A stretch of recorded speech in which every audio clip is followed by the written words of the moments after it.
Hi everyone, welcome to digital ji की क्लासेस। तो आज हमारी ज्योग्राफी की फर्स्ट क्लास है। इसके पहले हमने हिस्ट्री का कंप्लीट कर लिया है, पूरी हिस्ट्री हो चुकी है। जिसने नहीं देखा है, प्लेलिस्ट का लिंक मैंने अपने कमेंट सेक्शन में दिया है, वहां पर जाकर वन बाय वन जरूर देखना, क्योंकि हिस्ट्री बहुत इंपॉर्टेंट है। इवन ये लेंदी भी है। आज से हमारी ज्योग्राफी की स्टार्ट हो रही है। जो लोग पहली बार जुड़े हैं, डेली शाम को 6 बजे होता है, ठीक है। तो आप चैनल को सब्सक्राइब कर लीजिएगा ताकि आपको क्लासेस के नोटिफिकेशन मिलते रहें। एंड मोटिवेशन बनाने के लिए आप लोग लाइक भी कर सकते हो। चलिए वीडियो स्टार्ट करते हैं बिना टाइम वेस्ट किए। और बहुत इंटरेस्टिंग क्लास है, क्योंकि हमारा है सौर मंडल में पृथ्वी, और हर एक टॉपिक से रिलेटेड मैं प्रीवियस और क्वेश्चंस वाला भी क्वेश्चंस लेकर आई हूँ, ताकि आपको समझ में आए कि कुछ भी आपके एनसीईआरटी से बाहर नहीं पूछा जाएगा, ठीक है। तो पहले हम थ्योरी करेंगे और लास्ट में आपका होगा टेस्ट। तो आपको समझ में आएगा कि आपने इस क्लास में जितना पढ़ा आप उसको अटेम्प्ट कर पा रहे हैं या नहीं। बाकी जिसे नोट्स नहीं मिला है, आप लोग व्हाट्सअप करके रिवीजन वाला नोट्स ले लेना, बहुत ही अच्छा रहेगा आप सभी के लिए रिवीजन में, ठीक है। देखिए यहाँ पर लिखा हुआ है, और यहाँ वो नोट्स आपको हिंदी इंग्लिश दोनों मीडियम में मिलेगा। सौर मंडल में पृथ्वी, सोलर सिस्टम हम लोग पढ़ने वाले हैं। और ये चैप्टर आपका, इवन मैं अगर बोलूँ तो ज्योग्राफी का क्लास 6 यहाँ से बहुत क्वेश्चन पूछता है, हर एक चैप्टर से। सिर्फ इस एक चैप्टर से अभी तो मैं 13 क्वेश्चंस लेकर आई हूँ, सोचिए। अभी तो बहुत सारे जो पुराने पुराने प्रीवियस ईयर क्वेश्चंस है उसमें भी पूछा हुआ है, मैं सारे लेटेस्ट लेकर आई हूँ, बट यहाँ से बहुत पूछता है। अब नाम से ही आपको पता चल चुका है, सौर मंडल में पृथ्वी, इसका क्या मतलब है। और यहाँ पर आप फोटो भी ये देख सकते हैं। इस फोटो से भी आपको कुछ चीज़ें समझ में आ चुकी होंगी कि बीच में है हमारा सूर्य। सूर्य कहीं ना कहीं एक मुखिया है, और सूर्य के चारों तरफ चक्कर कौन लगा रहा है? पृथ्वी। और चंद्रमा हमारा एक उपग्रह है जो कि पृथ्वी के चारों तरफ चक्कर लगा रहा है। तो आज हम बहुत सारी चीज़ें पढ़ने वाले हैं जहाँ से क्वेश्चन पूछेगा। अब ये सारी चीज़ें तो आपको पता ही है, ये आपको पढ़ने की कोई ज़रूरत नहीं है, क्योंकि यहाँ से क्वेश्चन नहीं पूछता है। बस बेसिकली यहाँ पे आपको इतना समझना है कि जब भी आपने आसमान में देखा होगा कि रात के समय में हमको चंद्रमा, तारे, ये सारी चीज़ें दिखाई देती हैं, बट वो दिन में नहीं दिखाई देते हैं। ऐसा क्यों? इस तरीके के भी क्वेश्चंस पूछते हैं। तो बहुत सारे आपको रात के समय में चमकीले तारे, चंद्रमा, ये सब दिखता है, बट वो हमें दिन में नहीं दिखता है। और इन चमकीली वस्तुओं के साथ आप लगभग चंद्रमा को भी देख ही लेते हैं। और हाँ, इनके साइजेस डिफरेंट होते हैं, कई थोड़े छोटे होते हैं, कुछ उससे थोड़े से बड़े होते हैं, ठीक है। आकार और इनका जो रोशनी है वो डिफरेंट होता है। आप पूर्ण चंद्रमा को लगभग 1 महीने में एक बार देख सकते हैं। ये थोड़ा सा ओवरव्यू हो जाएगा तो आपको समझ में आ जाएगा। पूर्ण चंद्रमा मतलब पूरा चंद्रमा को हम 1 महीने में सिर्फ एक बार देख सकते हैं। और ये जो पूर्ण चंद्रमा वाली रात होती है, रात, या फिर इसको हम पूर्णिमा कहते हैं, ठीक है। और लेकिन हाँ, 15 दिन के बाद आप इसको नहीं देख सकते। मतलब ये पूर्ण चंद्रमा है ना, आपको महीने में सिर्फ एक बार ही देखने को मिलेगा, ठीक है। और नए चंद्रमा की जो रात्रि होती है या फिर अमावस्या होती है, ये सभी को पता है। और ऐसी रात में आसमान एकदम साफ होता है और आप बहुत सारी चीजें अच्छे से देख सकते हैं, ठीक है। अब यहाँ पर देखिए, जो कि मैंने आपसे क्वेश्चन पूछा कि क्या आपको ये सरप्राइजिंग नहीं लगता है कि चंद्रमा और ये जो छोटी चमकीली वस्तुएं हैं, हम इनको दिन में क्यों नहीं देख पाते हैं? ऐसा नहीं है कि ये दिन में आसमान में नहीं होते हैं, दिन में होते हैं, बट हम इनको सिर्फ रात में देख पाते हैं, दिन में नहीं। क्यों? तो इसके रीज़न है। ऐसा इसलिए है क्योंकि सूर्य का जो अत्यधिक तेज होता है ना, तेज प्रकाश, उसके कारण रात के समय चमकने वाली वस्तुओं को हम दिन में देख ही नहीं सकते हैं। आप मुझे बताओ, सूर्य की रोशनी कितनी तेज होती है? इतनी तेज होती है कि जो भी चीज़ें रात में हमको दिखाई दे रही हैं वो दिन में नहीं दिखाई देता है। यही एक रीज़न है, ठीक है। और आप रात में तो आराम से देख ही सकते हो चंद्रमा और छोटे छोटे जो चमकीली वस्तुएं हैं। तो ये मेन रीजन है कि सूर्य के प्रकाश के कारण हमको वो दिन में नहीं दिखाई देते हैं। तो ये तो आपको पता ही है, बचपन से हम पढ़ते आ रहे हैं। अब यहाँ से क्वेश्चन पूछता है कि खगोलीय पिंड किसे कहते हैं। तो एक एक चीज आपको ध्यान रखना है, क्योंकि इससे रिलेटेड क्वेश्चन आएंगे। खगोलीय पिंड को बोलते हैं सूर्य, चंद्रमा और वे सभी वस्तुएं जो रात के समय आसमान में चमकती हैं, हम उन्हें कहते हैं खगोलीय पिंड, ठीक है। ध्यान रखिएगा, इस खगोलीय पिंड से ना पूरा यहाँ इतने में से स्टेटमेंट बनाया है। क्वेश्चन जब आप देखेंगे तो आपको समझ में आएगा। ये पूरा का पूरा स्टेटमेंट बनाकर पूछा था कि ये क्या है। तो इनको हम तारा ही बोलते हैं, क्योंकि देखिए, सूर्य, चंद्रमा, सभी वस्तुएं आसमान में चमक रहे हैं, खगोलीय पिंड कहलाते हैं। अब इसमें से कुछ क्या होंगे कि बड़े आकार वाले होंगे, गर्म होंगे, और कुछ जो है वो गैस से बने होते हैं। और इनके पास अपनी खुद का उष्मा होता है, खुद की प्रकाश होती है, ठीक है, जिसे ये बहुत बड़ी मात्रा में उत्सर्जित करते हैं। और कहीं ना कहीं ये जो उत्सर्जित करते हैं ना, उष्मा और प्रकाश, इसी की वजह से बाकी चीजें भी हमें मतलब इनसे प्राप्त होती है। तो जिसे वे बहुत बड़ी मात्रा में उत्सर्जित करते हैं, और इन खगोलीय पिंडों को हम कहते हैं तारा। और सूर्य भी क्या है? एक तारा है। और यही डायरेक्ट यहाँ से स्टेटमेंट वाला क्वेश्चन पूछा हुआ था। ये लाइन टू लाइन लिखा हुआ है, कुछ भी अपने मन से इन्होंने चेंजेस भी नहीं किए हैं सीटेट के PYQs में। ठीक है, तो सबसे पहले खगोलीय पिंड क्या कहलाते हैं? सूर्य, चंद्रमा, सभी वस्तुएं जो रात के समय हमें आसमान में चमकती हुई दिखाई देती हैं वो। अब ये जो खगोलीय पिंड होते हैं ये बड़े आकार वाले होते हैं और ये गर्म होते हैं, और कुछ इसमें से ये गैसों से बनी होती हैं। इनके पास खुद का अपना जो है उष्मा होता है, खुद का अपना लाइट होता है, ठीक है, जिसको ये बहुत बड़ी मात्रा में उत्सर्जित करते हैं। और ये जितने भी खगोलीय पिंड है इनको हम कहते हैं तारा, स्टार। और सूर्य जो है आपको जो दिखाई देता है वो क्या है? एक तारा है। तो ये आपका एक बेस था इतना। अब इसी से सारी स्टोरी चलती रहेगी। तो इसलिए बेसिक आपको चीज़ें पता होनी चाहिए कि आखिर में ये खगोलीय पिंड क्या होते हैं, ये जो सूर्य है ये क्या है। आई नो कि आपको पता होगा कि सूर्य एक स्टार है, इसके पास अपनी खुद की उष्मा होती है, अपना खुद का प्रकाश होता है। बहुत सारे अभी मैं आपको बताऊंगी उनके पास अपना खुद का उष्मा और प्रकाश नहीं होता है। तो ये आपका बेस यहाँ से स्ट्रांग हो जाएगा। ठीक है, ये सारी चीज़ें आपको पता चल गई। अब आपको मैंने बता दिया कि सूर्य क्या है? एक तारा है, इसके पास अपना खुद का उष्मा है, खुद का प्रकाश है। यहाँ पे देखिए, रात के समय चमकते हुए अनगिनत जो तारे हैं आपको रात में दिखाई देते होंगे, छोटे छोटे ऐसे तारे, ये क्या हैं? ये सब क्या है? ये सूर्य के ही समान है। ठीक है, लेकिन आपको ये बहुत छोटे दिखाई देते हैं। ऐसा नहीं कि अपने ये साइज में छोटे, ये हमसे बहुत दूर हैं, इसी वजह से ये छोटा दिखाई देता है।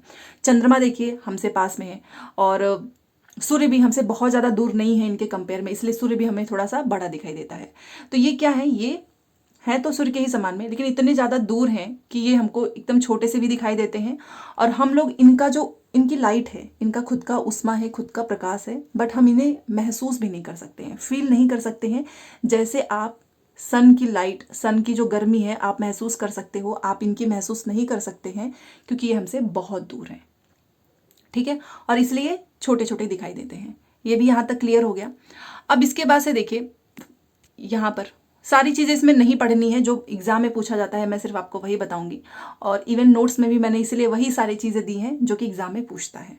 ठीक है, अब यहाँ पर देखिए, रात्रि में आसमान की ओर देखते समय आप तारों के विभिन्न समूहों द्वारा बनाई गई विविध आकृतियों को देख सकते हैं। जैसे कि ये देखिए, ऐसी ऐसी आकृति आती है। इवन आपने देखा होगा रात के समय में जब हम कोई स्टार देखते हैं तो एक हम अपने आप से एक काल्पनिक रेखा भी खींच लेते हैं कि अच्छा इसका शेप ऐसा है, ये ऐसे है। तो वही बताया जा रहा है कि अलग अलग आपको समूह दिखाई देते हैं, और ये जो समूह आपको दिख रहा है ना अलग अलग समूहों में तारों के, इन्हीं को हम कहते हैं ये सब क्या है? ये नक्षत्र मंडल है। ठीक है, इनको हम कहते हैं नक्षत्र मंडल। अर्सा मेजर या फिर बिग बियर इसी प्रकार का एक नक्षत्र मंडल है। बहुत आसानी से पहचान में आने वाला ये नक्षत्र मंडल है, जिसे हम कहते हैं सप्तऋषि। अब ये सप्तऋषि क्यों कहते हैं? 7 तारों का समूह। ठीक है, हम इन्हें कहते हैं 7 तारों का समूह। आप यहाँ पर देख सकते हैं। अब इसमें से जो पूछा जाता है वो ध्यान से देखिएगा, जो कि नक्षत्र मंडल अर्सा मेजर का ही भाग होता है ये सप्तऋषि। ठीक है, इवन इसमें से जो क्वेश्चन आपसे पूछेगा वो ये पूछेगा कि लोग रात्रि में दिशा का निर्धारण, पहले के समय आपने को पता होगा कि डायरेक्शन वगैरह चीज़ें उतना नहीं पता थी, तो दिशा का निर्धारण वगैरह वो लोग जो स्टार थे ना उनकी सहायता से करते थे। तो ये जो उत्तर तारा आपको दिख रहा है ना यहाँ पर देखिए, ये इसी से लोग दिशा का करते थे, क्योंकि ये उत्तर तारा जो है इसको हम ध्रुव तारा बोलते हैं, ये अपनी दिशा नहीं बदलता है, ये निश्चित रहता है। ठीक है, तो ये इसको एक तरीके से यहाँ पर देखेंगे, अच्छा ये स्टार है, फिर यहाँ पे और भी स्टार रहेंगे, उसको ऐसे काल्पनिक रेखा मान के फिर कहेंगे अच्छा ठीक है ये आपका हो गया उत्तर दिशा। तो ये ध्रुव तारे को ही कहते हैं। इससे हमारा इनको पहचान में आ जाता था कि ये, क्योंकि ये ध्रुव तारा जो है ना आपका, ये कभी भी दूसरे दिशा में नहीं जाता है, ये निश्चित होता है उत्तर दिशा में ही। तो पहले के समय लोग इसी तारे से पहचानते थे कि ये वाला जो डायरेक्शन है वो हमारा हो गया उत्तर दिशा। ठीक है, तो वही सेम चीज़ लिखा हुआ है कि उत्तरी तारा उत्तर दिशा को बताता है, और हम इसको कहते हैं ध्रुव तारा। यह आसमान में हमेशा, मैंने आपको बोला ना कि एक ही स्थान पे रहता है, तो इससे आसानी से पहचाना जा सकता है। सप्तऋषि की सहायता से ध्रुव तारे की स्थिति को हम जान सकते हैं। ठीक है, ये देखिए 2 2 4 2 6, ये आपका सप्तऋषि हो गया, जिसके बारे में हम बात कर रहे थे कि अर्सा मेजर जो बिग बियर इसी का एक नक्षत्र मंडल है, और इसी में जो है आपका ये सप्तऋषि है, 7 तारों का समूह है। तो ये इसी 7 तारों के समूह से यहाँ पे इमेजिनरी लाइन, काल्पनिक रेखा ऐसे खींच लेंगे और फिर कहेंगे अच्छा ठीक है ये उत्तर दिशा में है, तो ये तारा आपका हो गया उत्तरी तारा, जिसे हम कहते हैं ध्रुव तारा। ठीक है, तो पहले के समय में बहुत आसानी से पता ये लोग लगाते थे और कन्फ्यूज़न होता नहीं था, क्योंकि इसकी दिशा हमेशा निश्चित होती थी। ठीक है, तो यहाँ से भी स्टेटमेंट वाले क्वेश्चंस बने हैं। तो ये आपका क्लियर हो गया। इस फोटोज में भी आप देख सकते हो कि कितने आसानी से इन्होंने ऐसे, ये देखिए, इस ऐसे काल्पनिक रेखा खींच के यहाँ पे आपको आराम से डायरेक्शन पता चल जाएगा। तो बस यहाँ से 2-3 चीजें पूछी जाती हैं कि ध्रुव तारा किसे कहते हैं, ठीक है, या फिर उत्तरी तारा किसे कहते हैं, ये किसे बताता है, कैसे पहले के समय में लोग दिशाएं वगैरह जानते थे, क्योंकि ये हमेशा एक आसमान में एक ही स्थान पे रहता है, निश्चित स्थान पे रहता है। ये सारे रीजंस थे, ठीक है। अब ये आपको यहाँ से नहीं पढ़ना है, जो चीज़ें मैंने आपको बताई हैं सिर्फ आपको उतना ही ध्यान रखना है। अब ये देखिए, सबसे पहले ये कुछ इंटरेस्टिंग है, क्योंकि एनसीईआरटी में आपको जो छोटे छोटे बॉक्स में बने होते हैं ना, वो बहुत इंपॉर्टेंट होता है। यहाँ पे आपको दिख रहा होगा, ये बृहस्पति, शनि और यूरेनस, इनके चारों ओर छल्ले होते हैं, मतलब ऐसे रिंग होते हैं। तो पूछता है कि वो कौन सा ग्रह है जिसके चारों ओर छल्ले होते हैं, तो बृहस्पति, शनि, यूरेनस, ठीक है। चलिए, अभी हमने ध्रुव तारा पढ़ लिया कि वो उत्तर दिशा को इंगित करता है। अब उसके बाद से आपको पढ़ना है कि आखिर में आप प्लेनेट किसे कहते हो, आप ग्रह किसे कहते हो। पृथ्वी हमारी क्या है, आप मुझे बताओ, पृथ्वी भी तो हमारी ग्रह है ना। तो सेम आपको क्वेश्चन पूछता है कि ग्रह किसे कहते हैं, तो कुछ खगोलीय पिंडों में अपना प्रकाश एवं ऊष्मा नहीं होता है, इस चीज का ध्यान रखिएगा, उन्हें हम कहते हैं ग्रह। अच्छा, अभी आपने पढ़ा था, हम लोगों ने खगोलीय पिंड पढ़ा, और हमने उसमें पढ़ा कि ये जो जिनके पास अपनी खुद की ऊष्मा होती है, खुद का प्रकाश होता है, हम उसे कहते हैं तारे, ठीक है। अभी हमने जस्ट पढ़ा, इनके पास, और सूर्य क्या है, एक तारा है, सूर्य के पास अपनी खुद की ऊष्मा है, अपना खुद का प्रकाश है, तो ये स्टार है। बट ऐसे और भी कुछ होते हैं खगोलीय पिंड जिनके पास अपना प्रकाश, अपनी ऊष्मा नहीं होती है, और ये तारों के प्रकाश से, मतलब ये जो सूर्य है, इनके प्रकाश से ही प्रकाशित होते हैं, इन्हें कहते हैं ग्रह, प्लैनेट। तो इस चीज को ध्यान रखिएगा। आपका तारा हो गया जिसके पास अपना खुद का उष्मा है, खुद का प्रकाश है, और जो आपका प्लेनेट हो गया उसके पास अपना खुद का उष्मा, खुद का प्रकाश नहीं है। ये जो तारे होते हैं, इन्हीं के प्रकाश से ये प्रकाशित होते हैं। हो गए ग्रह हमारे। तो ग्रह को आप इंग्लिश में बोलते हो प्लेनेट, ठीक है। ये ग्रीक भाषा के प्लेनेटाई से बना हुआ है, जिसका अर्थ होता है परिभ्रमक, मतलब ये चारों ओर घूमने वाला। बेसिकली जो प्लेनेट है, इसको ग्रीक भाषा में हम ऐसे ही डिफाइन ही करते हैं, क्योंकि ये चारों ओर घूमता रहता है, इसीलिए इसको हम बोलते हैं प्लेनेटाई, जिसका मीनिंग ही होता है परिभ्रमक, ठीक है। अब आप मुझे बताओ, ये पृथ्वी है हमारी, हम इस पे रहते हैं, तो पृथ्वी हमारी क्या है, एक ग्रह है। इसका मतलब कि पृथ्वी के पास अपना खुद का प्रकाश, खुद का उष्मा नहीं है, ठीक है। हम, और ये जो सारी चीजें प्राप्त होती हैं सूर्य से, क्योंकि पृथ्वी के सबसे नजदीक अगर आप देखोगे तो सूर्य जो है पृथ्वी के सबसे नजदीक है, और सूर्य हमारा क्या है, एक तारा है। पृथ्वी को बहुत अधिक अगर दूरी से, जैसे कि चंद्रमा से देखने पर, यह चंद्रमा की तरह ही आपको दिखेगी, चमकती हुई। तो बेसिकली यहाँ से 2-3 पॉइंट्स आपको बस ध्यान रखना है कि ग्रह के पास अपना खुद का उष्मा, खुद का प्रकाश नहीं होता है, और प्लेनेट बना है प्लेनेटाई से, जिसका मतलब होता है चारों ओर घूमने वाला।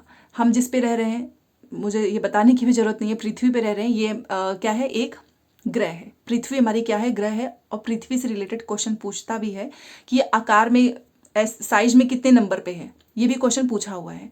यह अपना संपूर्ण प्रकाश एवं उष्मा किससे प्राप्त करता है, सूर्य से। क्यों, क्योंकि सूर्य हमारे सबसे नजदीक है, इसी वजह से। अगर आप पृथ्वी को बहुत अधिक दूरी से देखोगे ना, जैसे कि चंद्रमा से देखने पे, तो ये आपको चंद्रमा की ही तरफ चमकती हुई प्रतीत होगी, ठीक है। तो ये सारी चीजें क्लियर हो गई। एंड ये जो मैं आपको अब बताने वाली हूँ, ये क्वेश्चन भी पूछा हुआ है कि आसमान में जो हमें चंद्रमा दिखाई देता है वो क्या है, वो एक उपग्रह है। सूर्य तारा है, पृथ्वी ग्रह है, चंद्रमा क्या है, उपग्रह है, और यह हमारी पृथ्वी का सहचर है, ठीक है। तथा इसके चारों ओर चक्कर लगाता है, मतलब पृथ्वी के चारों ओर कौन चक्कर लगा रहा है, चंद्रमा। हमारी पृथ्वी के ही समान 7 अन्य ग्रह भी हैं जो कि सूर्य से प्रकाश एवं ऊष्मा प्राप्त करते हैं, और इनमें से कुछ के पास अपने चंद्रमा भी है। देखिए, आपको ये तो पता ही चल चुका है कि तारों के पास अपनी ऊष्मा प्रकाश होती है, ग्रह के पास अपना ऊष्मा प्रकाश नहीं होता है। तो जिस तरीके से पृथ्वी को सूर्य से प्रकाश ऊष्मा प्राप्त होती है, उसी तरीके से जो 7 हमारे अन्य ग्रह हैं, उनको भी सूर्य से प्रकाश एवं ऊष्मा प्राप्त होती है। हाँ, ये जरूर है कि ये जो कुछ ग्रह हैं, इनके पास अपना खुद का चंद्रमा भी है, ठीक है। अभी हम ग्रह के बारे में पढ़ेंगे तो आपको समझ में आ जाएगा।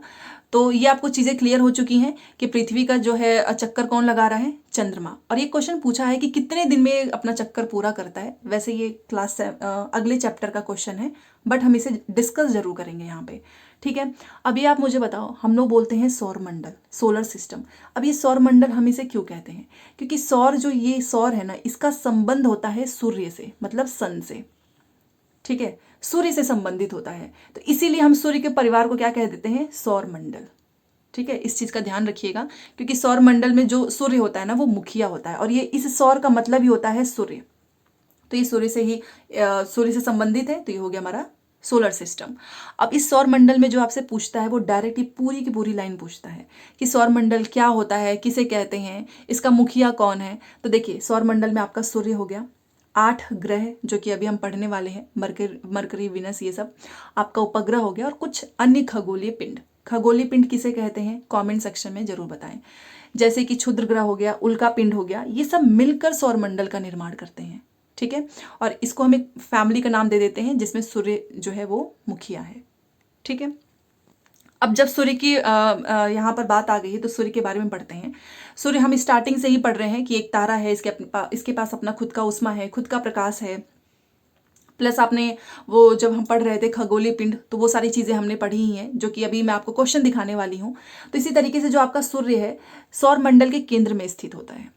ठीक है, सौर एकदम ही केंद्र में होगा, और ये बहुत बड़ा है और अत्यधिक गर्म गैसों से बना हुआ है। ये तो हम सभी को पता है, इतनी गर्मी में हालत आपको पता ही है क्या ही हो जाता है। और इसका जो खिंचाव बल है ना, वो इससे सौर मंडल को बांधे रखता है। ठीक है, इसका जो खिंचाव बल होता है ये इसको सौर मंडल से ना ऐसे बांधे रखता है। तो ये भी ध्यान दीजिएगा। सूर्य जो है ना, ये सौर मंडल के लिए, ये जो पूरा सौर मंडल है इसके लिए प्रकाश एवं ऊष्मा का एकमात्र स्रोत है। आपने देखा पृथ्वी की तरह अन्य 7 ग्रह भी जो है ऊष्मा और प्रकाश किससे प्राप्त कर रहे हैं, इस सन से। तो इसलिए मैं आपको बता रही हूँ कि ये इसका खिंचाव बल इसको सौरमंडल को बांधे रखता है, और ये पूरे सोलर सिस्टम में मात्र एक है जो कि प्रकाश और ऊष्मा जो है उत्सर्जित करता है। एक तरीके का ये सोर्स है, लेकिन हम इसकी अत्यधिक तेज ऊष्मा को महसूस नहीं करते हैं क्योंकि सबसे नजदीक का तारा होने के बावजूद भी ये हमसे बहुत दूर है। अभी सोचो, अभी इतनी ज्यादा महसूस होती है, ये एकदम पास में आ जाएगा तो क्या ही होगा। अभी इतना दूर होके इतनी गर्मी होती है। ठीक है, गर्मी के मौसम में। तो यहाँ पर आपने देख लिया कि ये हमारा एकमात्र स्रोत है, और इसकी तेज आप ऊष्मा को अभी भी उतना नहीं फील कर पाएंगे क्योंकि भले से हमसे नजदीक जो है तारा होने के बावजूद भी अभी भी बहुत दूर है। कितना दूर है? 15 करोड़ किलोमीटर। इतने दूर से भी इसकी गर्मी आप समझ सकते हो कि कितनी ज्यादा इसमें ऊष्मा होगी। ठीक है, तो ये लाइन भी पूछता है कि सूर्य पृथ्वी से लगभग कितना दूर है, 15 करोड़ किलोमीटर। तो ये आपका हो गया सन। अब यहाँ पे हम देखेंगे ग्रह। तब से हम लोग पढ़ रहे हैं कि जो ग्रह होता है इसके पास अपना खुद का ऊष्मा, खुद की प्रकाश नहीं होती है। तो हमारे सौर मंडल में होते हैं 8 ग्रह। ये आपको नाम याद रखना है, सूर्य से दूरी के अनुसार है। सबसे पहले आपका बुध, मरकरी हो गया, आपका विनस हो गया, आपका अर्थ हो गया। ठीक है, आपका यहाँ पर जो है मंगल हो गया, आपका बृहस्पति, मंगल इंग्लिश में हम इसे मार्स बोलते हैं, आपका जुपिटर हो गया, सैटर्न हो गया, शनि जिसे बोलते हैं, यूरेनस एंड नेपच्यून, मतलब अरुण एंड वरुण। ये आपको क्रम में याद रखना है क्योंकि एग्जाम में क्वेश्चन पूछता है कि सूर्य से दूरी के अनुसार आप इसको क्रम में लगाइए। तो ये आपको सारे नाम याद रखने हैं, और इसको आप याद करने के लिए एक ट्रिक दिया गया है, my very efficient mother just served us nuts. तो एम से आपका हो गया ये बुध, मतलब मरकरी हो गया। वी से आपका हो गया वीनस जिसे हम बोलते हैं शुक्र। ई से आपका हो गया, यहाँ पर देखिए ई से आपका हो गया अर्थ, एफ ठीक है पृथ्वी। एम से आपका मार्स मंगल बृहस्पति। जे से हो गया जुपिटर। एस से हो गया शनि। यू से हो गया यूरेनस। एन से हो गया नेपच्यून। तो ये 8 ग्रह आपको याद होने चाहिए क्योंकि इससे रिलेटेड जो क्वेश्चन पूछता है वो आपको अरेंज करने के लिए पूछेगा, प्लस इसमें से कुछ इधर उधर एक मिस कर देगा और आपसे पूछेगा कि इसमें कौन कौन से ग्रह नहीं है। ठीक है, तो ये आपका हो गया ग्रह। अब आपने देख लिया कि सौरमंडल के सभी जो ये 8 ग्रह है ना, ये एक निश्चित पथ पे सूर्य का चक्कर लगाते हैं। अब ये देखिए बीच में हो गया हमारा सन, ये हो गया सन। तो ये जो 8 ग्रह हैं जितने भी अभी हमने देखा, मरकरी, विनस, अर्थ, मार्स, जुपिटर, सैटर्न, यूरेनस, ये सभी 8 ग्रह एक निश्चित पथ पर इस सूर्य का चक्कर लगाते हैं। और ये जो रास्ता है ना, आपसे पूछेगा ये रास्ता, ये जो चक्कर लगाने, ये कौन से मतलब कौन से आकार में चक्कर लगाते हैं, तो दीर्घवृत्ताकार ऐसे। ठीक है, ये क्वेश्चन पूछा हुआ है। और ये क्या कहलाते हैं? ये कहलाते हैं कक्षा। ठीक है, आपसे ये भी क्वेश्चन पूछता है कि ये जो सन है उसके सबसे नजदीक कौन है। अभी तो हमने देखा, ये देखिए बुध है, सबसे नजदीक है। ठीक है, सूर्य के। तो ये क्वेश्चन भी पूछता है कि सबसे नजदीक कौन है, तो हमारा कौन सा ग्रह है सूर्य के पास, तो वो है बुध। अपनी कक्षा में सूर्य के चारों ओर एक चक्कर लगाने में इसे केवल 88 दिन लगते हैं क्योंकि ये नजदीक है। इवन जो आपका शुक्र है जिसे हम बोलते हैं विनस, ये आ गया, इसके बाद ये है। तो शुक्र को हम पृथ्वी का ना जुड़वा ग्रह कहते हैं क्योंकि आकार वगैरह में ना ये सेम है पृथ्वी के इसके अकॉर्डिंग। तो आपसे पूछेगा कि पृथ्वी का जुड़वा ग्रह हम किसे मानते हैं, तो वो है हमारा शुक्र। ये भी याद रखिए क्योंकि ये क्वेश्चन पूछा है, यूपी टेट में भी पूछा था कि सूर्य के सबसे नज़दीक है बुध। शुक्र को जो है, किसको हम पृथ्वी का जुड़वा ग्रह कहते हैं? शुक्र को कहते हैं। रीज़न क्या है? क्योंकि आकार और आकृति में लगभग पृथ्वी के ही समान है। ठीक है, एक एक चीज़ मैं आपको बहुत बारीकी से बता रही हूँ क्योंकि क्वेश्चन पूछा हुआ है। ठीक है, पहले आपको पता है कि प्लूटो भी था, एक ग्रह माना जाता था, बट अब ये ग्रह नहीं है, अब हम इसको बौना ग्रह कहते हैं। ठीक है, बौना ग्रह। यहाँ से जो क्वेश्चन पूछता है वो यही पूछता है क्योंकि आपको पता है कि जो आर्यभट्ट हैं वो सबसे प्राचीन भारत के प्रसिद्ध खगोल शास्त्री थे और इन्होंने कहा था कि जितने भी ग्रह हैं, चंद्रमा है, ये परावर्तित सूर्य प्रकाश के कारण ही चमकते हैं, इन्होंने बताया था। तो हम सभी को पता है ना कि ग्रह के पास तो वैसे भी अपनी खुद की रोशनी नहीं है, तो सूर्य की जो लाइट है, जो उष्मा है, उसी के कारण हमें वो दिखाई देते हैं। ठीक है, तो ये आपका यहाँ तक टॉपिक कंप्लीट। अभी तो बहुत है, यहाँ पर देखिए। अब आता है हमारा नंबर पृथ्वी का, जो एक मैंने आपको बोला था कि पृथ्वी के बारे में पूछता है कि कितने नंबर का ग्रह है, आकार में कितने नंबर पे है। डायरेक्ट क्वेश्चन सुपर टेट में पूछा हुआ है। तो यहाँ पर हो गया हमारा अर्थ।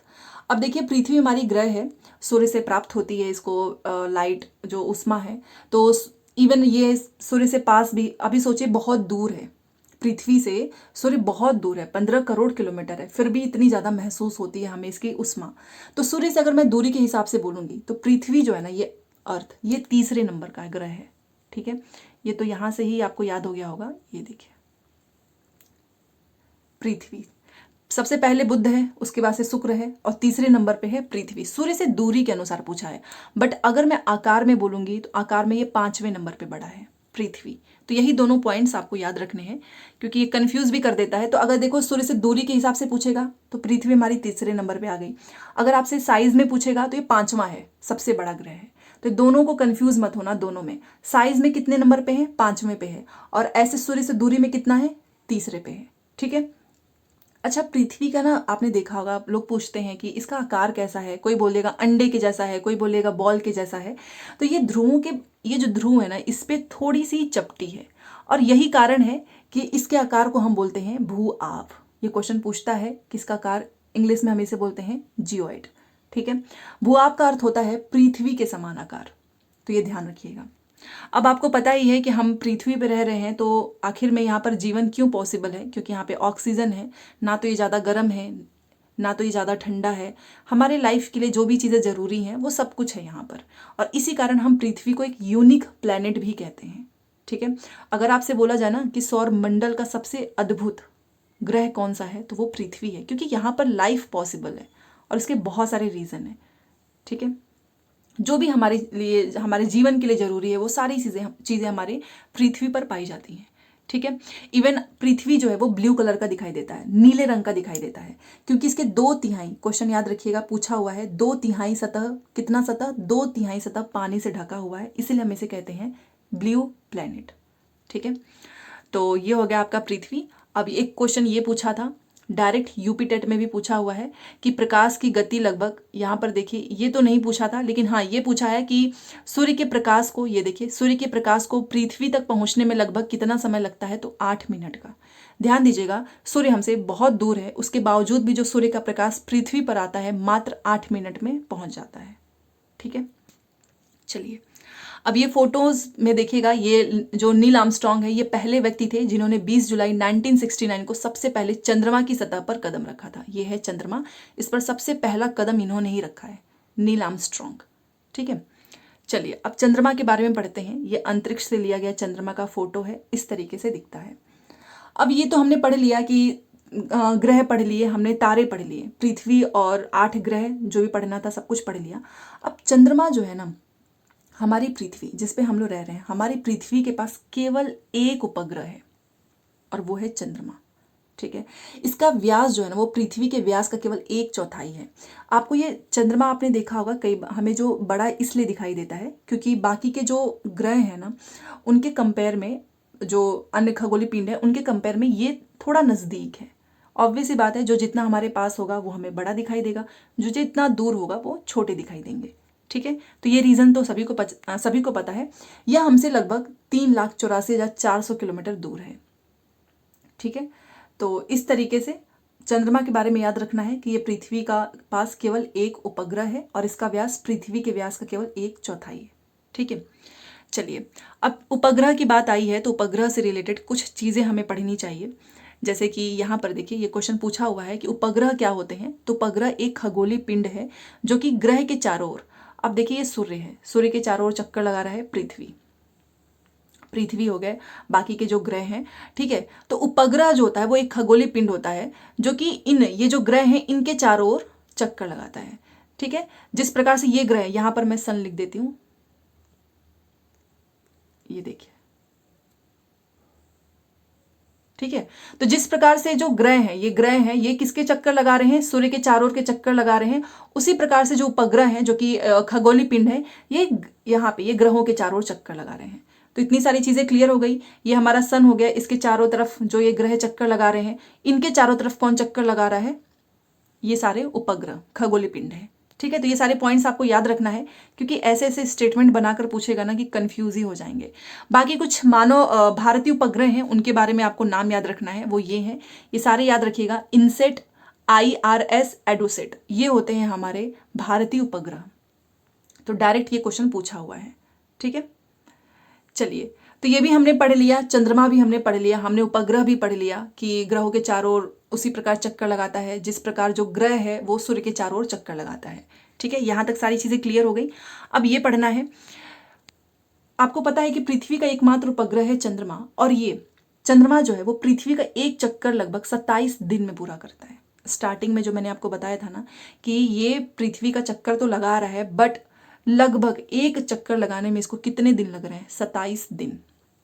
और लगभग इतने ही समय में जो चंद्रमा है ना वो अपने अक्ष पर भी एक चक्कर पूरा कर लेता है, ठीक है। तो इसके परिणाम स्वरूप पृथ्वी से हमें चंद्रमा का अगर आप देखेंगे तो आपको केवल उसका एक ही भाग दिखाई पड़ता है, क्योंकि उसको एक चक्कर ही करने में पृथ्वी का लग गया 27 दिन, और इतने ही समय में अपने अक्ष पर भी एक चक्कर पूरा हो गया, ठीक है। अब चंद्रमा पे क्या लाइफ है, तो बिल्कुल भी नहीं है लाइफ, क्योंकि वहां पर हमारे लाइफ के लिए जो चीज़ें जरूरी हैं वो वहां पर नहीं है। पर्वत है, मैदान है, गड्ढे हैं, और पूर्णिमा के दिन चंद्रमा पर इनकी छाया को भी देखा जा सकता है, ठीक है। चलिए, अब ये आपको एक फोटो दिख रहा होगा, इसे हम बोलते हैं क्षुद्र ग्रह, एस्टेरॉइड जिसे आप बोलते हैं। इसके बारे में क्वेश्चन पूछा हुआ है, ध्यान से देखिएगा। तारे हो गए, ग्रह हो गए, उपग्रह हो गए, अब इनके अलावा असंख्य छोटे पिंड भी, ये जो बीच में आपका सन था ना, तो तारे, ग्रह, उपग्रह, ये तो चक्कर चलो लगा ही रहे हैं, क्योंकि अल्टीमेटली अगर आप देखो तो सब सन के ही चारों तरफ चक्कर लगा रहे हैं ना, क्योंकि सन के हैं, फिर यहाँ पे जो ग्रह हैं वो चक्कर लगा रहे हैं, फिर यहाँ पे उपग्रह चक्कर लगा रहे हैं। तो सेम उसी तरीके से छोटे छोटे जो पिंड होते हैं वो भी इसी सन के ही चारों तरफ चक्कर लगा रहे हैं। तो अगर आप देखो अल्टीमेटली तो सब सन के ही चारों तरफ घूम रहे हैं, ठीक है। इन पिंडों को हम क्या कहते हैं, क्षुद्र ग्रह, ठीक है। अब ये क्वेश्चन पूछेगा, क्योंकि अभी हमने जो ग्रह के बारे में देखा था, तो ये जो क्षुद्र ग्रह है ना, ये दो ग्रहों के बीच में पाया जाता है। एक आपका हो गया मंगल और दूसरा आपका हो गया जुपिटर। तो ये क्वेश्चन भी पूछता है कि किस ग्रहों के बीच में आपका जो है क्षुद्र ग्रह पाया जाता है, तो मार्स, मंगल, जुपिटर जिसे हम बोलते हैं बृहस्पति। डायरेक्ट क्वेश्चन पूछा हुआ है, ठीक है। तो यहाँ पे भी सारी चीजें आपकी क्लियर हो गई हैं कि क्षुद्र ग्रह किसे कहते हैं। तारे, ग्रह, उपग्रह के अलावा असंख्य छोटे छोटे पिंड होते हैं जो कि सूर्य के चारों ओर चक्कर लगाते हैं, इन्हें कहते हैं। और ये जो आपको क्षुद्र ग्रह दिख रहा है ये आपको मंगल और बृहस्पति की कक्षाओं के बीच में मिलेगा। ये मोस्ट इंपॉर्टेंट है, ये नाम याद रखना इन दोनों ग्रह का, ठीक है। अब वैज्ञानिकों के अनुसार जो क्षुद्र ग्रह है वो भी ग्रह का ही एक भाग होता है, बट बहुत साल पहले विस्फोट के कारण ये ग्रहों से टूटकर अलग हो चुका है, ठीक है। नेक्स्ट है आपका मीटेओरॉइड्स जिसे हम बोलते हैं उल्कापिंड। जब आप वायुमंडल वाला टॉपिक पढ़ोगे ना तो आपसे पूछता भी है कि ये किस ग्रह में आकर जल जाते हैं, मध्यमंडल, वहां पर हम चीजों को पढ़ेंगे, बट यहाँ पर इसकी बेसिक चीजें याद रखिए कि उल्कापिंड किसे कहते हैं। अब देखिए, सूर्य के चारों ओर चक्कर लगाने वाले जो पत्थरों के छोटे छोटे टुकड़ों को कहते हैं उल्कापिंड। अब सोचो, बीच में है सन, सन के चारों तरफ चक्कर कौन लगा रहा है, ग्रह। फिर उसके बाद से कौन, अभी हमने पढ़ा उल्कापिंड, मतलब छोटे छोटे होते हैं आपके क्षुद्र ग्रह। अब सूर्य के चारों चक्कर लगाने वाले जो पत्थर के ऐसे छोटे छोटे टुकड़े हैं, इन्हें हम कहते हैं उल्कापिंड, ठीक है, उल्कापिंड कहते हैं। और कभी कभी ये ना आपको पृथ्वी के ये जो उल्कापिंड होते हैं ये हमारे अर्थ के, हमारे पृथ्वी के ना बहुत पास में आ जाता है, और इनकी और इतने पास में आ जाते हैं कि पृथ्वी पर एकदम से गिरी जाते हैं। और ये कई बार जो है एयर है उसके साथ फ्रिक्शन हो जाने के कारण ये गर्म होकर जल भी जाते हैं। और कई बार लोग सोचते हैं कि ये तो टूटा हुआ तारा है और लोग विश मांगते हैं। वो टूटता हुआ तारा नहीं होता है, वो उल्कापिंड होता है, इतने पास आ जाता है पृथ्वी के कि उसके एकदम से लगता है कि बस गिर ही जाएगा वो। इसकी प्रवृत्ति बेसिकली वो पृथ्वी पर गिरने की ही होती है। और जैसे ही वो नीचे आता है तो बहुत सारा फ्रिक्शन होता है वायु के साथ, जिसकी वजह से वो गर्म होकर जलता है और एक रोशनी, आपको एक लाइट दिखता है। ठीक है, तो और हम लोगों को लगता है कि वो है टूटता हुआ तारा, बट वो होता है उल्का पिंड। ठीक है, तो इस चीज़ को भी ध्यान रखिएगा। और कई बार ना ये पूरी तरीके से जल भी नहीं पाता है, और जब पूरी तरीके से जलता नहीं है तो जैसे ही नीचे गिरेगा ना, हैवी तो होता ही है, और जहाँ पर भी गिरेगा वहाँ पर ज़मीन में गड्ढे हो जाते हैं। ठीक है, तो ये भी पॉइंट्स आपको ध्यान रखना है। अब पढ़ेंगे आकाशगंगा। ये देखिए, पहले के लोग इसको समझते थे कि ये कोई नदी बह रही है, दूध की नदी की जैसा कुछ दिखाई दे रहा है, बहती हुई नदी लोग बोलते थे। बट ये आपको जो आकाशगंगा दिख रहा है ये बहुत ही सुंदर दिखता है। यहाँ पे लाखों करोड़ों तारे होते हैं, बादल होते हैं, और ये गैसों की एक प्रणाली होती है। तो एक पट्टी जैसा बन जाता है जिसे हम बोलते हैं आकाशगंगा। ठीक है, तो आपने यह पट्टी आपको, जिसे आकाशगंगा को हम बोलते हैं मिल्की वे, और बेसिकली ये जो है ना आपके सौरमंडल का ही एक भाग है। ये जो आकाशगंगा है ये हमारे सौरमंडल का ही एक भाग है। पहले के लोग बोलते थे कि ये नदी बह रही है कोई, इसलिए इतना वाइट है। ठीक है, तो यहाँ पर भी ये सारी चीजें क्लियर हो गई कि आकाशगंगा किसे कहते हैं, सौरमंडल का ही भाग है ये। करोड़ों तारे, बादल, गैसों की एक प्रणाली होती है, और इस प्रकार की लाखों आकाशगंगाएं आपको बहुत सारी आकाशगंगाएं मिलकर बनाती हैं ब्रह्मांड, यूनिवर्स का निर्माण करती हैं। ब्रह्मांड की विशालता की कल्पना करना बहुत कठिन है। इवन जो साइंटिस्ट हैं अभी भी इसमें इंफॉर्मेशन कलेक्ट करने में जुड़े हुए हैं, और ब्रह्मांड ये कितना बड़ा है इसके बारे में कोई इन्फॉर्मेशन अभी नहीं है। बट हाँ, हम सभी क्या हैं, इसी ब्रह्मांड का हिस्सा हैं। तो मैंने आपको बहुत ही इजी लैंग्वेज में समझाने की कोशिश की है। जो उल्का पिंड हो गया, या फिर आपका जो एस्टेरॉयड है, किन दो ग्रहों के बीच में पाए जाते हैं। ये उल्का पिंड, आप जब मैंने आपको बोला कि फ्रिक्शन जैसे ही होगा वो गर्म होकर जलता है, तो आपसे पूछेगा कि ये वायुमंडल के किस लेयर में आके जल जाता है, तो वो आपका हो जाता है मध्यमंडल, ये भी पूछेगा। ठीक है, वैसे वो अगले क्लास का टॉपिक है। तो सारी चीज़ें क्लियर हो गई होंगी। कोई भी डाउट होगा तो कमेंट करके बताना। ये आपका आकाशगंगा हो गया। बस इतना ही था ये। वैसे भी हमारी क्लास 6 का पहला ही चैप्टर था, तो यहाँ से जो कुछ क्वेश्चंस पूछे गए हैं उसे करते हैं। ठीक, चलिए ये क्वेश्चन है, और मैंने डेट के साथ भी लिखा हुआ, ईयर के साथ भी है। देखिए 5 जनवरी 2022। तो इस क्वेश्चन में जो पूछा हुआ है आप इसको ध्यान से देखिए, एंड ये आपका एक तरीके का टेस्ट है। ठीक है, तो देखती हूँ कौन कितना जल्दी इसका आंसर करता है। लिखा हुआ है कि दी गई विशेषताओं के आधार पर खगोलीय पिंडों के प्रकार को पहचानो। खगोलीय पिंड सबसे पहले पढ़ा था हमने। जैसे जैसे जो जो टॉपिक्स मैंने आपको पढ़ाए हैं ना, उसी वे में मैं सारे क्वेश्चंस भी लेकर आई हूँ। तो खगोलीय पिंड की कुछ चीजें लिखी गई हैं, आपको इसको पहचानना है और बताना है। ये गैस के द्वारा बने हुए हैं, ऑब्वियस सी बात है, अभी हमने पढ़ा। इनके पास अपनी खुद की रोशनी होती है, अपनी खुद का प्रकाश होता है, खुद की उष्मा होती है, और ये बड़े होते हैं और गर्म होते हैं। इन्हें हम क्या कहते हैं? इन्हें हम कहते हैं तारे, तारा। और सूर्य क्या है? हमारा एक तारा है, क्योंकि इसके पास अपनी खुद की उष्मा है, खुद का प्रकाश है। तो ये इस तरीके से क्वेश्चन पूछा था 2022 में। तो यहाँ पर इसकी सारी विशेषताएं लिखी हुई हैं, फिर यहाँ पर नीचे ऑप्शन दिया गया है, आकाशगंगा, तारे, ग्रह, उपग्रह। तो जिसके पास अपनी खुद की उष्मा होगी, खुद का प्रकाश होगा, वो होता है तारा। ठीक है, अब एक एक टॉपिक आपका यहाँ से क्लियर हो रहा होगा। अगला क्वेश्चन देखिए, पूछा हुआ था कि आसमान में विभिन्न खगोलीय पिंडों के विषय में, आसमान में जो विभिन्न खगोलीय पिंड है उसके बारे में कुछ यहाँ पर लिखा हुआ है। आप बताइए क्या सही है। पहला लिखा है कि हम रात में आकाश में असंख्य टिमटिमाते तारों की उष्मा और प्रकाश अनुभव नहीं करते क्योंकि वे बहुत दूर हैं। चलिए अगला, उर्सा मेजर उर्सा मेजर तारामंडल 7 तारों का समूह है जिसे हम कहते हैं सप्तऋषि। ठीक है, अभी नीचे भी ऑप्शन है।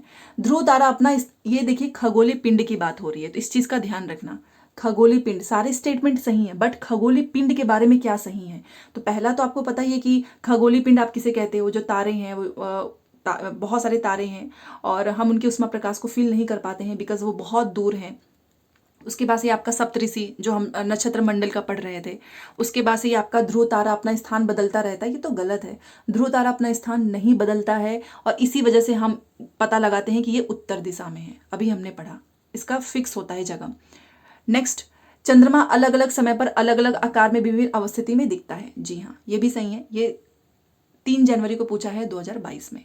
तो ये रहे आपके ऑप्शन। सी तो वैसे भी नहीं होगा आपका, तो जहां जहां सी है उसे हटा देते हैं। Option number 1 A B D। ठीक है, ये रहा। तो इस तरीके से आपको सारी चीज़ें पढ़नी है। अगर आपने पहले थ्योरी आपको अच्छे से पता है, सारी इन्फॉर्मेशन है, आप गलत नहीं करेंगे। खगोलीय पिंड के बारे में सारी इन्फॉर्मेशन तो सही लिखी थी, बस इसने ध्रुव तारा की जगह पे लिख दिया कि ये स्थान बदलता है, जो कि नहीं बदलता है। ठीक है, दूसरा क्वेश्चन भी हो गया। अगला देखिए, ध्रुव तारा ही है और हम इसे कहते हैं उत्तरी तारा। ये तो बहुत आसान सा पूछा था। चलिए अगला क्वेश्चन देखिए, आपको पता ही है कि सीटेड की थोड़ी सी जो पैटर्न होता है वो एजर्शन रीजन में होता है। तो आप पढ़िए यहाँ पर, पृथ्वी जो है वो सौर मंडल में एक अद्वितीय ग्रह है। पृथ्वी मतलब एक अद्भुत ग्रह है, एक यूनिक है, क्योंकि पृथ्वी पर पानी और हवा उपस्थित है, जो कि जीवन की उपस्थिति में सहायक है। जी हाँ, अभी हमने पढ़ा कि कहीं ना कहीं जो पृथ्वी है वो अद्भुत है, क्योंकि लाइफ के लिए हमारे जो जो चीज़ें चाहिए वो यहाँ पर प्रेजेंट है, इसीलिए हम इसको कहते हैं अद्भुत ग्रह। तो दोनों की दोनों स्टेटमेंट सही है और ये क्वेश्चन आपका 2022 में पूछा हुआ है। ठीक है, तो बस जब हमें पता भी है, तो जब पता होता है तो ज़्यादा यहाँ पर ऑप्शंस भी एलिमिनेट करने की जरूरत नहीं होती है। Option number 1। अगला क्वेश्चन ये आपका 2021 में पूछा है, सौर मंडल में हम जैसे जैसे सूर्य से दूर जाते हैं ग्रहों का आकार क्रमशः घटता जाता है, क्या ये बात होगी? सूर्य के अधिक समीप के जो ग्रह हैं वो गैसों और तरल पदार्थों से बने होते हैं और सूर्य से दूर स्थित ग्रह चट्टानों से बने होते हैं। ग्रहों द्वारा सूर्य के चारों ओर एक परिक्रमण करने की अवधि बढ़ती जाती है। मतलब यहाँ पर देखिए लिखा हुआ है कि सौर मंडल में हम जैसे जैसे सूर्य से दूर होते जाएंगे वैसे वैसे जो ग्रह हैं उनकी जो परिक्रमा कर रहे हैं उनकी ये बढ़ती जाएगी। ठीक है, ये बात लिखिए, अवधि बढ़ती जाती है। फिर उसके बाद से लिखा है कि ग्रहों द्वारा सूर्य के चारों ओर एक परिक्रमण करने की अवधि घटती जाती है। मतलब बढ़ेगी कि घटेगी, ये बताओ। यहां पर लिखा हुआ है ग्रहों द्वारा सूर्य के चारों ओर एक परिक्रमण करने की अवधि घटती है कि बढ़ती है? प्लीज मुझे इसका आंसर जरूर बताना। तो देखिए ऑब्वियस ही बात है कि जितना दूर जाएगा, जो यहाँ पे लिखा हुआ है कि घटना जितना दूर जाएगा उतना ही तो बढ़ता जाएगा ना, तो इसलिए इसका आंसर हो जाएगा ये कि ग्रहों द्वारा सूर्य के चारों ओर एक परिक्रमण करने की अवधि बढ़ती जाती है। और इसका रीजन इसीलिए है क्योंकि ये सौर मंडल में हम जैसे जैसे सूर्य से दूर होंगे वैसे वैसे इसकी अवधि बढ़ती जाएगी। ठीक है, घटेगी नहीं। तो ये बहुत आसान सा पूछा था, क्योंकि दूर होगा तो ऑब्वियस ही बात है बढ़ेगा ना कि घटेगा। तो ये 2021 का क्वेश्चन है। ऑप्शन नंबर यहाँ पर हो गया हमारा ये। चलिए अगला क्वेश्चन, किस ग्रह को हम पृथ्वी के जुड़वा ग्रह के नाम से जानते हैं? अभी हमने पढ़ा शुक्र को, जिसे हम बोलते हैं वीनस। ठीक है, ये बहुत बार पूछा हुआ है कि पृथ्वी के जुड़वा ग्रह का नाम बताओ, शुक्र। ये आपका पूछा है 2021 में। सूर्य से सबसे पास में कौन सा है? मैंने आपको प्लैनेट्स सारे बताए थे ना, तो सूर्य से दूरी के अकॉर्डिंग आपको सारे ग्रहों के नाम लिखने हैं। प्लीज ये कमेंट करना, क्योंकि सूर्य से सबसे पास में आपका आता है बुध, मरकरी, उसके बाद से आपका आता है वीनस, उसके बाद आपका आता है अर्थ। और जो ये अर्थ है हमारा वो सूर्य से दूरी के अकॉर्डिंग तो तीसरे नंबर पे है, बट आकार में कितने नंबर पे है? 5वें नंबर पे है। तो ये भी आपको याद रखना है। ठीक है, चलिए शुक्र हो गया। अगला क्वेश्चन देखिए, सौर मंडल के सभी ग्रह सूर्य के चारों ओर किस पथ पर घूमते हैं? ये आपका सन है, इसके चारों ओर जो ग्रह हैं वो किस पथ पे घूम रहे हैं? आप मुझे बताइए, किस पथ पे घूम रहे हैं? वृत्ताकार, दीर्घवृत्ताकार, आयताकार, त्रिकोणीय? बहुत इंपॉर्टेंट क्वेश्चन है। तो ये जो घूम रहे हैं इसे हम बोलते हैं दीर्घवृत्ताकार। ठीक है, याद रखना। हो गया ये हमारा 8वां क्वेश्चन। पृथ्वी को हम बोलते हैं जियोइड, भूआब, इसके रूप में वर्णित किया जाता है। तो इसमें से सही उत्तर चुनो कि क्यों हम पृथ्वी को बोलते हैं भूआब। तो पहला यहाँ पर ये 2015 में पूछा है कि ये जो है ना ध्रुवों पर पृथ्वी जो है वो थोड़ी चपटी है। ठीक है, हमने पढ़ा भी था कि ध्रुवों पर पृथ्वी थोड़ी चपटी है, हम इसीलिए इसको बोलते हैं भूआब। ये तो सही है। बाकी का देखते हैं। पृथ्वी ना तो बहुत गर्म है ना बहुत ठंडी है। पृथ्वी की सतह का 2/3 हिस्सा पानी से ढका हुआ है, जीवन के लिए बेस्ट है। बट क्वेश्चन क्या पूछा है? जियोइड क्यों है भाई? क्योंकि वो ध्रुवों पर जो है थोड़ी सी चपटी है। बस यही होगा इसका आंसर। अगला क्वेश्चन देखिए, 2014 में पूछा हुआ है कि पृथ्वी की स्थिति के संबंध में कौन सा कथन सही है? ठीक है, तो चलिए देखते हैं। और ये आपका थोड़ा दूसरे चैप्टर का है, बट इसको मैंने यहाँ पर लिखा हुआ है पृथ्वी के बारे में। देखो, पृथ्वी की धुरी एक निश्चित रेखा है जो कि अपने कक्षीय तल से 66.5 डिग्री कोण बनाती है। पृथ्वी की धुरी एक निश्चित रेखा है जो कि अपने कक्षीय तल से 23.5 डिग्री कोण बनाती है। पृथ्वी की धुरी एक काल्पनिक रेखा है जो कि अपने कक्षीय तल से 66.5 डिग्री का कोण बनाती है। और इसी चीज़ को ध्यान रखिएगा क्योंकि पृथ्वी के बारे में आपसे पूछ रहा है, तो ये एक इमेजिनरी लाइन होती है जो कि अपने निश्चित नहीं होता है, काल्पनिक होता है, जो कि अपने कक्षीय तल से कितना 1/2 डिग्री का कोण बनाती है। ठीक है, तो आपको कुछ कुछ चीज़ें ध्यान रखना है, अदरवाइज गलतियां बहुत जल्दी होती हैं। निश्चित और इस काल्पनिक में कंफ्यूज नहीं होना है। ठीक है, सो ऑप्शन नंबर 3। वैसे ये अगले चैप्टर का है बट ये यहाँ पर मैंने लिख दिया है, तो ठीक है, पृथ्वी के बारे में आपको बताना था। अगला क्वेश्चन, और ये शायद बहुत ही आसान सा है क्योंकि चंद्रमा पृथ्वी की परिक्रमा लगभग कितने दिनों में पूरा करता है? 27 दिन, और इसी में ये अपने अक्ष पे भी एक चक्कर पूरा कर लेता है। ठीक है, अभी हमने पढ़ा, तो ये तो आसान सा है। अब ये देखिए, ये आपका 28 दिसंबर 2021 को पूछा था कि क्षुद्र ग्रह किन ग्रहों के बीच में पाया जाता है? तो मंगल और Brihaspati, Mars and Jupiter. Same direct ये क्वेश्चन सुपर टेट और आपका यूपी टेट में भी पूछा हुआ है कि जो एस्टेरॉयड हैं आपके, जो क्षुद्र ग्रह हैं, वो किन कक्षाओं के बीच में पाए जाते हैं? तो मंगल एंड बृहस्पति। ठीक है, 2021 में पूछा है। ये देखिए ऑप्शन नंबर 1। तो इस तरीके से आपको मजा आ रहा है या नहीं, आप मुझे प्लीज बताना, क्योंकि इस तरीके से करेंगे तो टॉपिक्स एंड प्रीवियस क्वेश्चंस दोनों कंप्लीट होगा। नेक्स्ट 2021 में पूछा था कि कौन सा कथन उल्कापिंड, उल्कापिंड आपका जो मीटेरॉइड है जो कि घर्षण की वजह से जो है, वैसे वो गिरने ही वाला होता है बट एयर फ्रिक्शन की वजह से उसमें से रोशनी निकलती है। कई बार वो पूरी तरीके से जल जाता है, कई बार पूरी तरीके से नहीं जलता है, जिसकी वजह से नीचे गड्ढे हो जाते हैं। तो ये आपको सूर्य के ही चारों ओर चक्कर लगाने वाले चट्टानों के ही छोटे टुकड़े होते हैं। ठीक है, और ये हमारी बात हो रही है उल्कापिंड की, और इसने लिख दिया कि केवल मंगल और बृहस्पति की कक्षाओं के बीच में पाए जाते हैं। भाई ये क्षुद्र ग्रह की बात नहीं हो रही है। इनके पास उष्मा तथा प्रकाश होता है। उसके बाद से लिखा है कि इनके आकार को हम भूआव कहते हैं। ये तो पृथ्वी का हो गया। ये सूर्य के चारों चक्कर लगाने वाले चट्टानों के छोटे छोटे टुकड़े होते हैं। मैंने अभी आपको बताया था जब हम पढ़ रहे थे कि सन, बेसिकली देखा जाए अल्टीमेटली तो सब सन के ही चारों तरफ चक्कर लगा रहे हैं। ठीक है, और ये भी चक्कर लगा रहे हैं, छोटे छोटे टुकड़े होते हैं जो कि चक्कर लगाते हैं, और जब ये पृथ्वी पर गिरने वाले होते हैं तो फ्रिक्शन की वजह से लाइट एंड आपको रोशनी हमें दिखती है। ठीक है, सो ऑप्शन नंबर 1। चलिए, और ये हमारा लास्ट क्वेश्चन है जो कि जब मैं आपको पढ़ा रही थी उल्कापिंड, अभी हम लोग पढ़ रहे थे कि कौन से वायुमंडल की किस परत में आकर ये जल जाता है। अंतरिक्ष से प्रवेश करने वाले, अंतरिक्ष से आता है ये अंतरिक्ष से प्रवेश करने वाला जो उल्कापिंड है, ये वायुमंडल की किस परत में आने पर जल जाता है? 2019 में पूछा है, और वो है आपका मध्यमंडल। जब हम एटमॉस्फेयर के लेयर्स पढ़ेंगे ना, क्षोभ मंडल, ट्रोपोस्फेयर, स्ट्रेटोस्फेयर, मेसोस्फेयर, थर्मोस्फेयर, तो वहां पर चीजें अच्छे से क्लियर होंगी धीरे धीरे। तो 2019 में पूछा था सीटेट में कि उल्कापिंड किस लेयर में आके जल जाता है? तो मध्यमंडल। ठीक है, ये रहा। तो यहाँ पर हमारा ये पूरा कंप्लीट होता है, और theory plus chapter wise questions हमने कर लिए हैं। कल हमारा दूसरा चैप्टर होगा। तो बस आपसे रिक्वेस्ट करना चाहूँगी कि इस एक मेहनत के लिए अगर आप चाहें तो लाइक कर सकते हैं, क्योंकि लाइक करने की संख्या बहुत कम होती है।